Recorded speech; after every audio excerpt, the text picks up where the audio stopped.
بسم اللہ الرحمن الرحیم۔ السلام علیکم ناظرین کرام۔ ہمسایہ کے حقوق۔ اللہ تبارک و تعالیٰ قرآن پاک میں ارشاد فرماتا ہے کہ اللہ تبارک و تعالیٰ کی عبادت کرو اور اس کی ذات اور صفات میں کسی کو شریک نہ کرو۔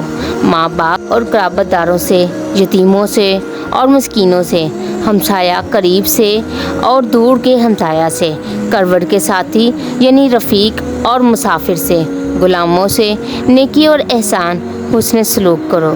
حضرت عبداللہ بن عمر رضی اللہ تعالیٰ عنہ بکری ذبح فرمایا کرتے اور اپنے خادم حضرت نافع رضی اللہ تعالیٰ عنہ سے فرماتے کہ اس میں سے ہمارے ہمسائے کے گھر بطور ہدیہ بھیجو۔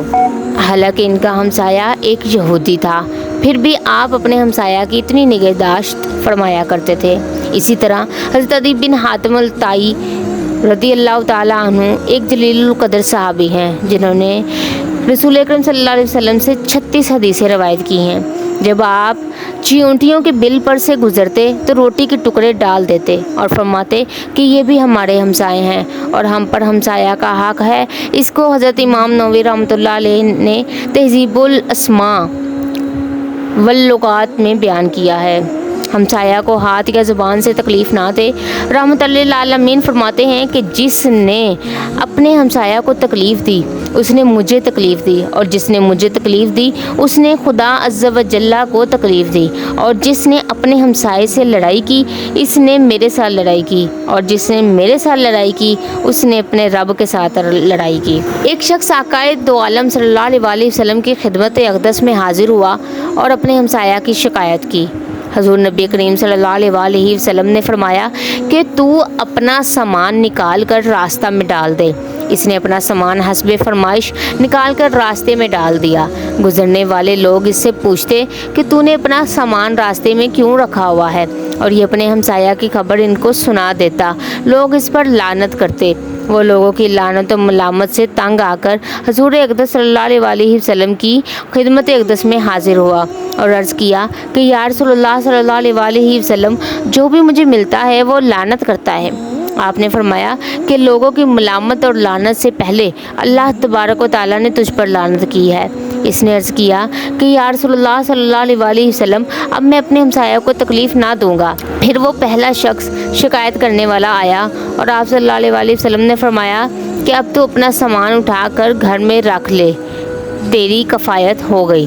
ایک شخص نے دربار رسالت آپ صلی اللہ علیہ وسلم میں عرض کیا کہ یا رسول اللہ، فلانی عورت بہت نمازیں پڑھتی ہے اور کثرت سے روزے رکھتی ہے اور خیرات کرتی ہے، مگر زبان سے اپنے ہمسایہ کو تکلیف دیتی ہے۔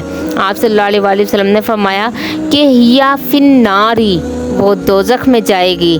اس شخص نے پھر عرض کیا کہ یا رسول اللہ صلی اللہ علیہ وسلم، فلانی عورت کم روزے رکھتی ہے اور نماز نفل بھی تھوڑی پڑھتی ہے اور معمولی خیرات کرتی ہے، مگر اپنی زبان سے اپنے ہمسایہ کو تکلیف نہیں دیتی۔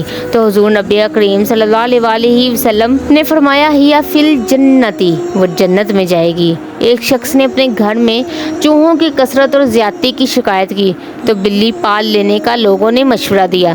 کہنے لگا کہ اگر بلی رکھوں گا تو ڈرتا ہوں کہ چوہے بلی کے ڈر سے میرے ہمسائے کے گھر بھاگ جائیں گے اور ان کو تکلیف دیں گے۔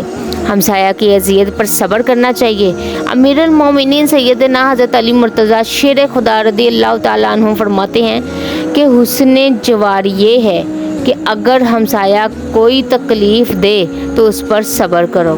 ناظرین کرام، امام المسلمین حضرت شہزادہ دو جہان حسن ابن علی رضی اللہ عنہما کا ہمسایہ ایک یہودی تھا۔ اس کے بیت الخلاء کی دیوار میں سوراخ ہو گیا، جس کی وجہ سے نجاست اور گندگی حضرت امام حسن ابن علی رضی اللہ عنہ کے گھر میں پڑنی اور گرنی شروع ہو گئی۔ یہودی کو اس کا علم نہ تھا۔ کچھ دن گزرے کہ ایک دن اس یہودی کی عورت شہزادہ دو عالم حضرت امام حسن رضی اللہ عنہ کے گھر آئی اور دیکھا کہ آپ کے گھر میں گندگی اور نجاست کا ڈھیر لگا ہوا ہے۔ اس نے جا کر اپنے خامند کو اطلاع دی۔ یہودی اس بات کی معذرت کرنے کے لیے آپ کی خدمت مقدس میں حاضر ہوا۔ آپ نے فرمایا کہ کوئی بات نہیں، ہمارے آقا دو جہاں صلی اللہ علیہ وسلم نے ہمیں یہی تعلیم فرمائی ہے کہ اپنے ہمسایہ کا اکرام کریں۔ یہودی آپ کے حسن خلق کو دیکھ کر مسلمان ہو گیا۔ ناظرین کرام دیکھا آپ نے کہ یہ ہے اپنے ہمسایہ کے ساتھ احسان، اور یہ ہے اس کا نتیجہ۔ امید کرتی ہوں ویڈیو آپ کو اچھی لگی ہوگی، ویڈیو کو شیئر کرنا نہ بھولیے گا، چینل کو سبسکرائب بھی کر دیجیے گا۔ ملتے ہیں نیکسٹ ویڈیو میں، تب تک کے لیے اللہ حافظ۔